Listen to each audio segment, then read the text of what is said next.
आहात आपल्या हक्काचं चॅनल, आपली बातमी आपलं चॅनल वन भारत। 27/11/2023 रोजी विष्णुनगर पोलीस ठाणे कार्यक्षेत्रातील देवीचा पाडा येथील एका 40 ते 45 वर्षाच्या अनोळखी इसमाचा मृतदेह ठिकठिकाणी जखमा असलेल्या स्थितीत मिळून आला होता। मृतक अनोळखी असल्याने या प्रकरणी देवीचा पाडा येथील पोलीस पाटील लक्ष्मीकांत भोईर यांनी दिलेल्या तक्रारीवरून विष्णुनगर पोलीस ठाण्यात अज्ञात आरोपी विरुद्ध गुन्हा दाखल करण्यात आला होता।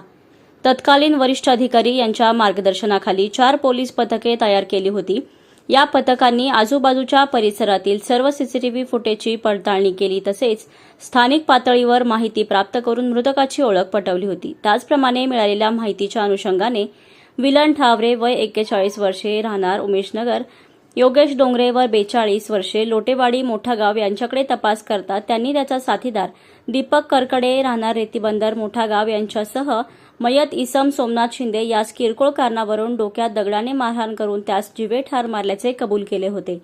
या दोन्ही आरोपींना गुन्ह्यात अटक करून त्यांच्या विरोधात सबळ पुरावा गोळा करून न्यायालयात दोषारोपपत्र दाखल केले आहे।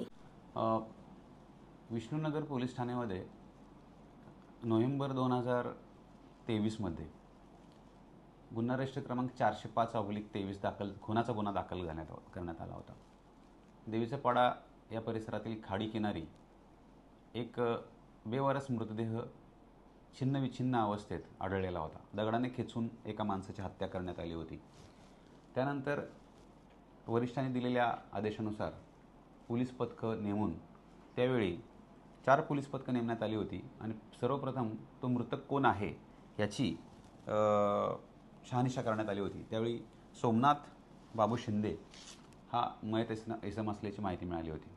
त्यानंतर पोलीस पथकाने कसोशीने प्रयत्न करून तांत्रिक विश्लेषणाच्या आधारे आणि सीसीटीव्ही फुटेजच्या आधारे एक रिक्षा आणि 2 आरोपींना ताब्यात घेण्यात आलं होतं।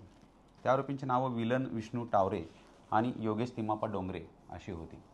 त्या 2 आरोपींकडे केलेल्या चौकशीत ह्यातला मुख्य आरोपी हा दीपक साहेबराव करकडे असल्याची माहिती मिळाली होती।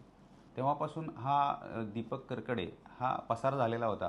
तेव्हापासून पोलीस त्याचा शोध घेत होते आणि सुमारे 2.5 वर्षानंतर काही माहिती तांत्रिक मिळाली, काही गोपनीय माहिती प्राप्त झाल्यानंतर त्याची खातरजमा करण्यात आली आणि त्यानंतर हा जो मूळचा राहणारा जो परभणीचा आहे दीपक साहेबराव करकडे हा नांदेड जिल्ह्यामध्ये एका ठिकाणी काम करत असल्याची शिवारात काम करत असल्याची माहिती मिळाली होती।